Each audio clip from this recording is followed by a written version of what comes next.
पिता तो मैं बुजुर्गों युवा साथियों और माताओं, आज जो लोकसभा का चुनाव चल रहा है उसके लिए हम वोटों की अपील करने के लिए आए हैं। कई साथी हमारे पूछते हैं कांग्रेस पार्टी को वोट दो, तो हमारी सबकी यही बात है कि कांग्रेस पार्टी आज देश में दो ही तरह की विचारधारा चल रही है, एक बीजेपी की विचारधारा और एक कांग्रेस पार्टी की विचारधारा। कांग्रेस पार्टी ये कहते हैं देश में 70 साल में कुछ नहीं किया। जब देश का बंटवारा हुआ था तो देश में हेलीकॉप्टर, जहाज थोड़े थे, इनकी गधे टक्कर सब कुछ का बंटवारा था, पाकिस्तान का बंटवारा, हर चीज बची थी। देश के आर्थिक हालात बहुत कमजोर थी, खाने का अनाज भी विदेशों से लेना पड़ता था। परंतु कांग्रेस सरकार ने देश में IIT, college, railway, SAIL, BEL, जितने भी बैंक सबका निर्माण किया, जिससे देश बहुत आगे बढ़ा है। और ये कह रहे हैं 2014 से पहले कुछ नहीं था, 2014 से पहले सब कुछ था। रेलवे भी थी, बैंक भी थे, सेल भी थी, बेल भी थी, यानी कि तमाम संस्थाएं देश की सरकारी संस्थाएं थी। तो जब सरकारी संस्थाएं थी तो हमें रोजगार मिलता था, सरकारी नौकरियां मिलती थी। आज हमारे युवा भाई पढ़े लिखे हैं, हर बच्चा समझता मुझे रोजगार मिले, परंतु देश की वर्तमान सरकार प्रत्येक चीज को बेच रही है। बीजेपी ने तमाम संस्थान बेचने शुरू कर दिए, भर्ती भी कच्ची शुरू कर दी है, कच्ची में आरक्षण भी नहीं है, SC/BC गरीब परिवारों के बच्चे लगते भी नहीं है। तमाम बातों पे हमला है, भारत देश के संविधान पे हमला है कि हम आएंगे तो संविधान को नहीं मानते। जब भारत देश आजाद हुआ तो संविधान के द्वारा ये आजादी मिली है कि इस देश की प्रत्येक महिला किसी भी जाति की हो, प्रत्येक गरीब परिवार का आदमी शिक्षा का अधिकार आजादी के बाद मिले। पहले राजा और उनकी संस्था नहीं पढ़ती थी, आज जो हम बराबरी में हुए, आज हमारी माता बहनें इस देश में प्रधानमंत्री भी हैं, DC भी हैं, गवर्नर भी हैं, सेनापति भी हैं, तो सब संविधान के द्वारा अधिकार मिले। आम आदमी का बेटा सरपंच बन सकता है, MLA बन सकता है, मुख्यमंत्री बन सकता है। पहले राजा और उनकी औलाद ही इस देश में शासन करती थी, तो आजादी के बाद ही मिला हमें जब कुछ मिला है। आज इस आजादी को बचाने के लिए, भारत देश के संविधान को बचाने के लिए, बाबा साहब डॉक्टर भीमराव अम्बेडकर की विचारधारा को बचाने के लिए आज लड़ाई मोदी वर्सेस अदर लोगों में। तो हमने एक आदमी ने कभी किसानों को पीट रहे हैं, कभी मजदूरों को पीट रहे हैं, कभी युवा रोजगार मांगते उन पर लाठीचार्ज हो रहा है, कभी हमारी आशा वर्कर, आंगनबाड़ी वर्कर, तमाम कभी सरपंचों को पीटा जा रहा है।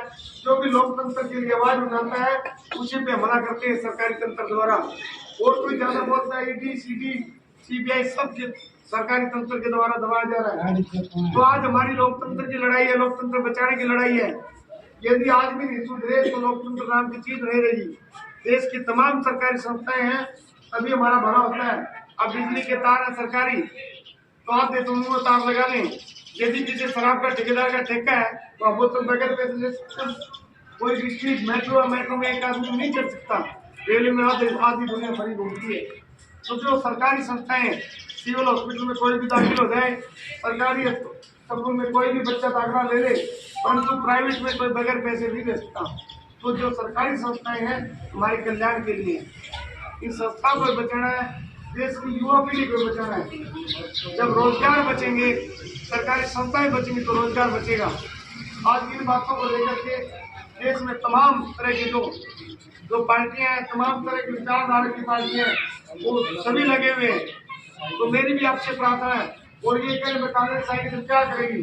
जो हमारी माता बहनें बैठी हैं, गरीब परिवार की किसी भी जाति धर्म की महिला है, उसको प्रत्येक वर्ष 1 लाख रुपए मिलेगा ताकि उसके आर्थिक हालात ठीक हो सके। ठीक है, को जो पेंशन मिल रही है, और ताई को पेंशन 6,000, ताई को 6,000, और 7,000 पेंशन देगी कांग्रेस सरकार।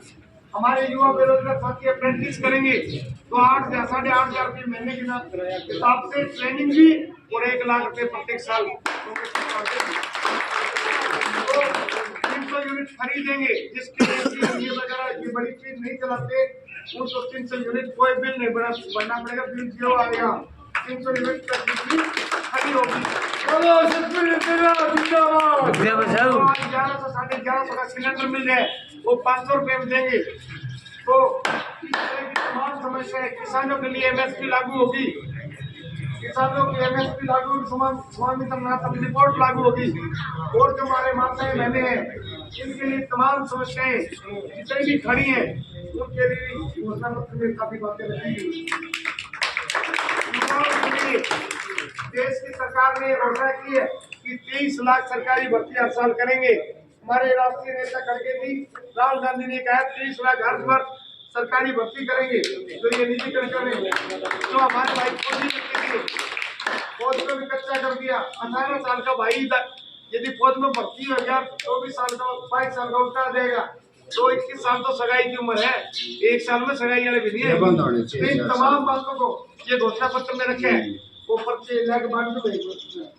इन बातों में इनके लिए हमने सारी बातें रखी हैं। अग्निवीर भर्ती को भी बंद किया जाएगा। तो आज सोचने की जरूरत है, आज समझने की जरूरत है। जो हमारी माता बहनें ये मनरेगा में काम करती है, जो हमारे गरीब भाई मनरेगा में काम करते हैं, जो आज 260 रुपये गाड़ी है, उसको बढ़ा करके केंद्र सरकार 400 रुपये करेगी। और जल्दी हरियाणा में कांग्रेस सरकार बन जाएगी, जैसा माहौल हो रहा है। सब पार्टियां छोड़ के लोग कांग्रेस पार्टी को ज्वाइन कर रहे हैं। सरकार बनने पर 600 रुपये मनरेगा मजदूर की जारी करेंगे।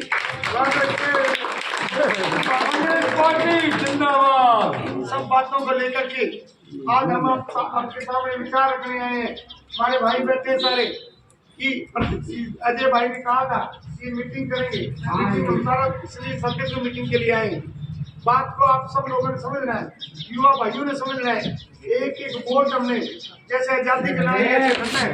यदि ये लोग दोबारा आए तो कह रहे हैं ना संविधान को मानेंगे, ना लोकतंत्र को मानेंगे, संविधान को खत्म कर देंगे। जो हमें लड़के के करोड़ों लोगों ने इस देश में कुर्बानी दी है, तो संविधान मिला है, तो अधिकार मिले, तो आजादी मिली है। यदि सोच और समझ से वोट न दिया तो आप सबको इस बात से समझना पड़ेगा, हम सब जिम्मेदार रहेंगे। तो हमारी यही प्रार्थना है कि देश में यदि आप बदलाव चाहते हो और देश में बदलाव चाहते हो, सभी भाइयों का रोजगार चाहते हैं, प्रदेश में कांग्रेस की सरकार बनाओ।